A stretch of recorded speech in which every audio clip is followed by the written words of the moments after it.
Alright. Okay. So, I have an idea for some things I want to try. And this is whoa. Oh, shit. Um, so, yeah. I'll get to what the other one is,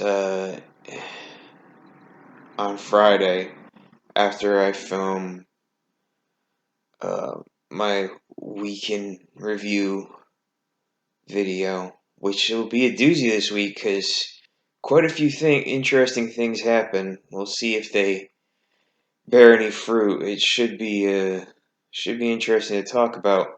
And it's only Tuesday. Well, technically Wednesday now, but still. Um, Anywho, on to what this is. I had this idea after I did the movie review for Zack Snyder's Justice League cut, where I was like really tired and incoherently babbling a fucking movie review. It's like, well, what if I just kept doing that? I thought about doing one while like drunk, but I'm not much of a drinker.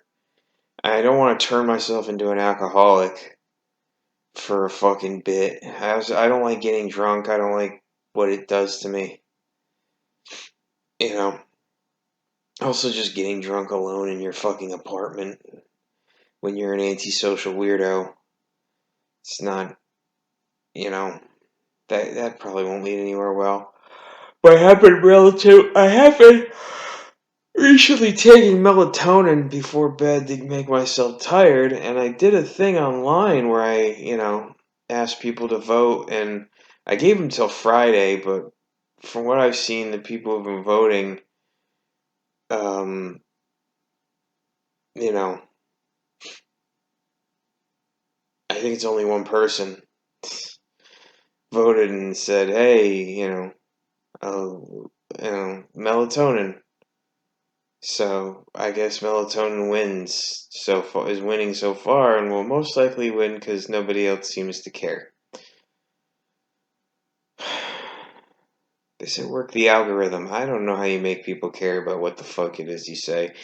Believe me, if I did, I'd probably be a more popular person in general, but that's neither here nor there. So here's what we're gonna do. I'm thinking of calling it either not right in the head reviews or way too tired reviews, but that's probably what I'll be changing the playlist to. Where I'll be reviewing movies and TV shows when I'm way too tired to be thinking straight. Well, last week it was Zack Snyder's Justice League, which I had just got done watching. This week will be, I've decided I'm going to review the movie Nomadland.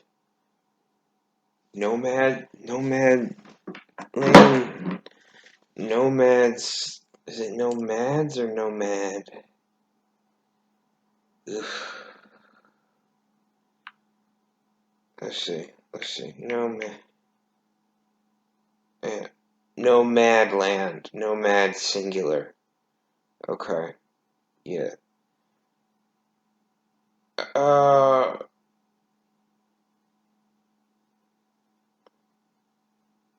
it's a good movie. I watched it like a month ago, so this isn't really a fresh review.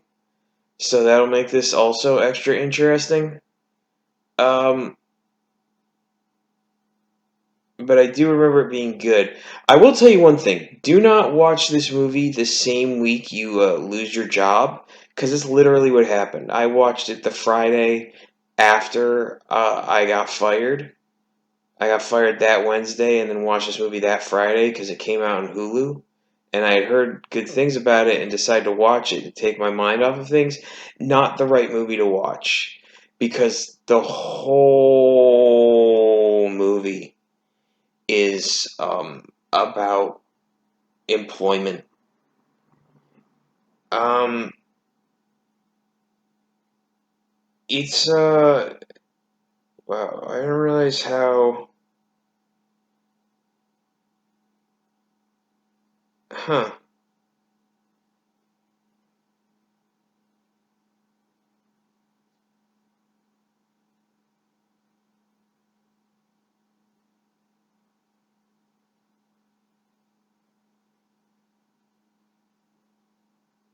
Huh.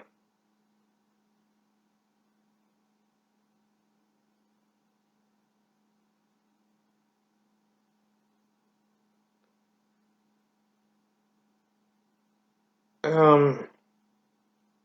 Oh yeah. I know it's based on a book. It's directed by Chloe Zhao, and it stars Frances McDormand and wait, what's the book? It's based on a book by a woman named Jessica Bruder. I believe it's the same name. And oh yeah, and it's also co-stars David Strathairn. Like I was saying, this is terrible already. Holy shit. Yeah. So, um, the movie is about a woman. I forget what her fucking name is. It only cost $5 million to make. That actually makes sense. They just kind of filmed it out on the open road. It's basically about a woman who loses everything. It's depressing as shit. Um, and it kind of highlights how much of your life is wrapped around employment. Now, some people criticize the movie because it seems to deviate from the book, because the book was basically a series of profiles of like older and middle-aged Americans who basically lost their livelihoods and basically their whole standard of living during the Great Recession of about a decade or so past, and how they never quite recovered from it, and now they're basically like living as nomads, as the name suggests, out on the open road, basically without homes or any sort of foundation or anything, just moving from one place to another to find to find temporary employment. Apparently, like, Amazon has this thing where, like, when they have peak season, like during the holidays and stuff, in certain places they'll hire extra people by like paying for like homeless people who live out of vans and RVs and shit to like they'll pay for like their RV space at like trailer parks and shit. So basically they're like paying homeless people. They're like taking care of homeless people's like RV space rental, you know. It's the most profitable company on earth, and that's how they help out fucking homeless people. It's fucking amazing. Anyways, what point am I trying to get to with this fucking movie? There's really no place to start with this movie. It's a weird story because there really is no story to the movie. It's just about this woman. Oh yeah, I was saying that people criticized it because the book basically depicted certain people's lives who had been fucked up by losing their employment, and now they basically have to go from place to place, traveling around, basically like a new gig lifestyle, like, oh, trying to find whatever temporary employment they can to just make a little bit of money to stay alive. People complain that the movie seemed to present it more as her, like Frances McDormand's character, wanting to live on the open road as some sort of weird sense of freedom. And I get the criticism of that in the movie, but I also don't get it because I felt like the reason for her doing that would like break regularly during the movie because it's a facade. It's what she tells herself to make herself feel better about the situation. That this is about her sense of freedom. That it's all about her pride. And it's because her pride's already wounded. She lost everything. Like there's a scene at the end of the movie where she goes back to the town she's from and goes walking through the remains of her now abandoned former home. And it's just like walking through the remains of what used to be her life. And like when the movie started, it shows that she's like keeping all her shit in storage at a fucking like one of those um storage locker places with like some guy she knows. And then at the end of the movie, you see she goes back and she basically gives all her stuff away from her former life, stuff that she couldn't take with her, basically accepting like she's completely abandoned that former life. She's given up on any hope of it because she knows she finally accepts it's not coming back because it can't come back. She lost her husband, her job, and her home.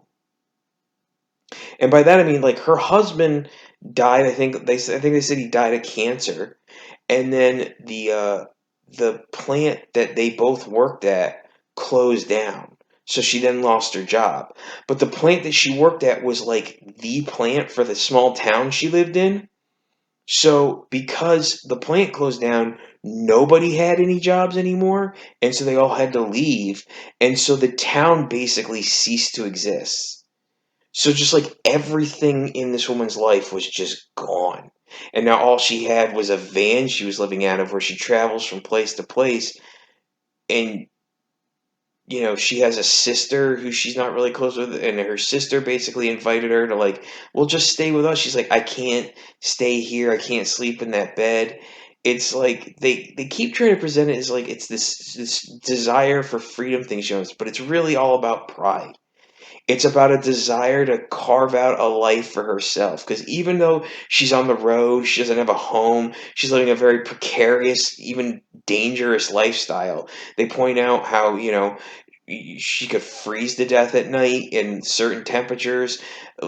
You know, at one point she like blew a tire and she had to have somebody give her a ride. And you know, the other person's like, "You don't have spare tires?" She's like, "You have to be prepared for these things. Like, you could die out here. Like, you're living out in the middle of nowhere." Like, they showed like how there's basically like these small like sort of community of these now homeless people like living out of vans. They're just a step above completely homeless. They live out of vans so they can travel around from place to place so they can at least find some work every now and then. And and I think that's what the book covered, a lot of that.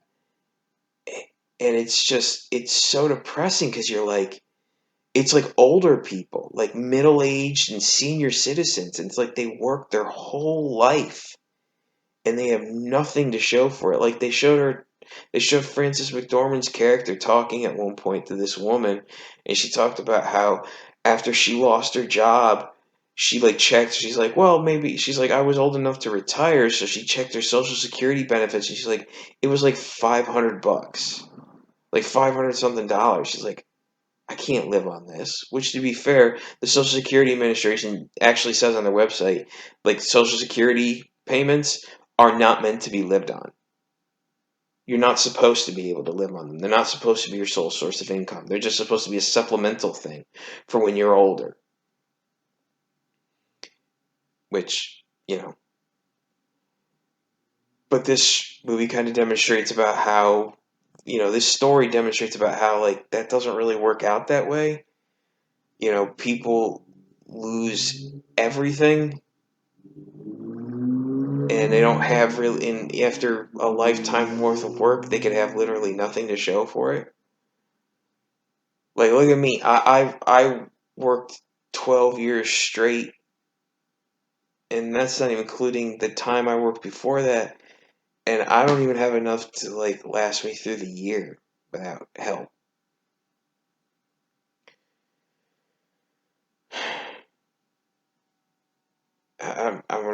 We're not gonna get into me. We're not gonna get into me.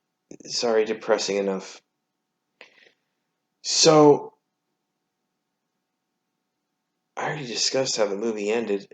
So it's basically about her. Like, David Strathairn keeps showing up as this other like homeless guy, and he has medical issues at one point. They never discussed that he has like a medical issue. It's like, they're homeless. How the hell are they paying So does he just go to the hospital, go to the emergency room, and then just get treatment, and then that's it? I guess it is how it works. It's just a bill he can probably not pay. He eventually goes and ends up living with his son and his son's family because I guess his son and his wife have a kid, and they invite him to come live with them. And David Strathairn actually invites his Frances McDormand's character to come live with them too, basically saying, "Hey, it's fine. I cleared it with them. They're okay with it."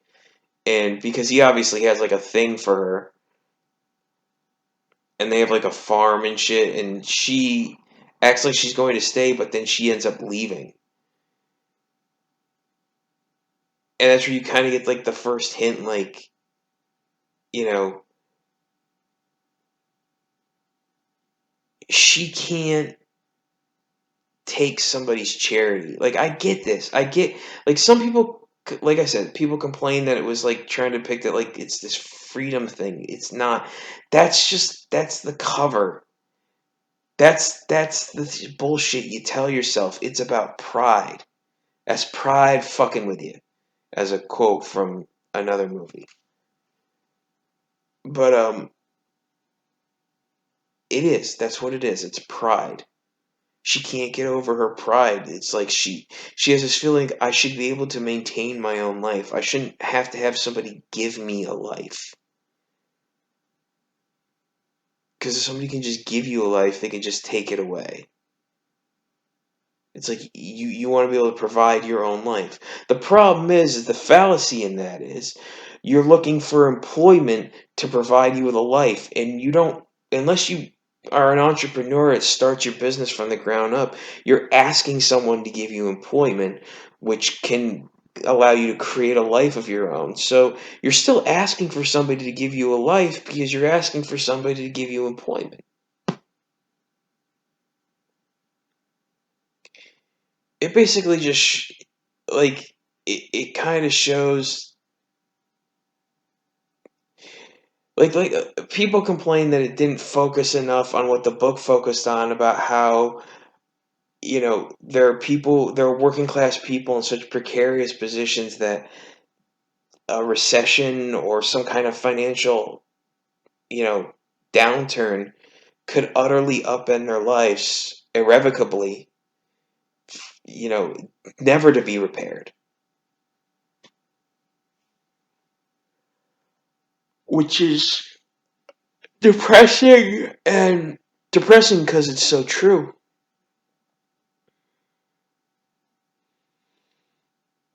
I'm not getting any younger, and I don't know what I'm gonna do. We talk about the fantasies that we tell people about how, you know, don't be so positive. Don't tell them they can just do like you can do anything you want. You can be anything you want, which I agree with to an extent, of course. You have to be somewhat positive, but you can't be delusional. But at the same point, you know, the other end of that spectrum is like you got to tell people about hard work, hard work, hard work. And I've said it before. It's not about working hard. It's about working smart. It's about what you work at. There are plenty of people who bust their asses and have nothing to show for it because they're working hard at something that doesn't matter. They're working hard at something that's never going to be of real value to them, or real value to anybody. It's always about perceived value. And if you're perceived as having no value, well, then guess what?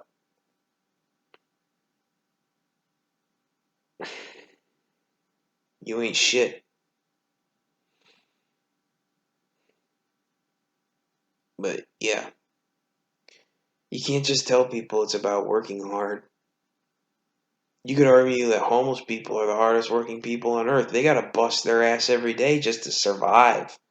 Most of us have basic survival covered if we have like a fucking 9 to 5 job. We're moving on to try to figure out how to thrive. But imagine if you still had to just figure out how to survive every day. How hard of work would that be?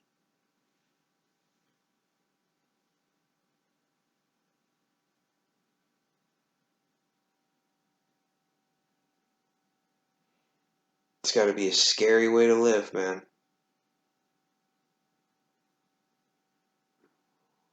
Traveling out on the road. Trying to survive. Trying to make something of your life. But maybe it's also a perception game, because I sit there and go, like, what kind of life do they have? But maybe if your only desire is just to travel around and see parts of the country, and I'd say not have to answer to anybody, but you're still just working shit jobs, which means you're answering to somebody at some point. You're just traveling around, changing who you answer to from time to time, trying to stay alive. Employers that will take in people so desperate.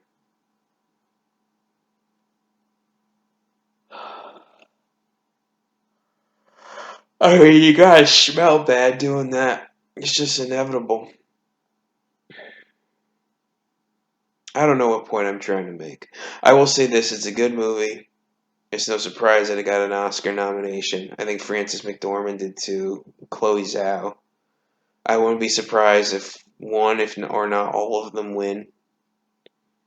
Um,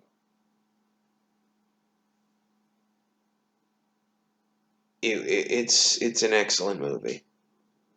I highly recommend it. I give it a thumb up or 5 stars or whatever.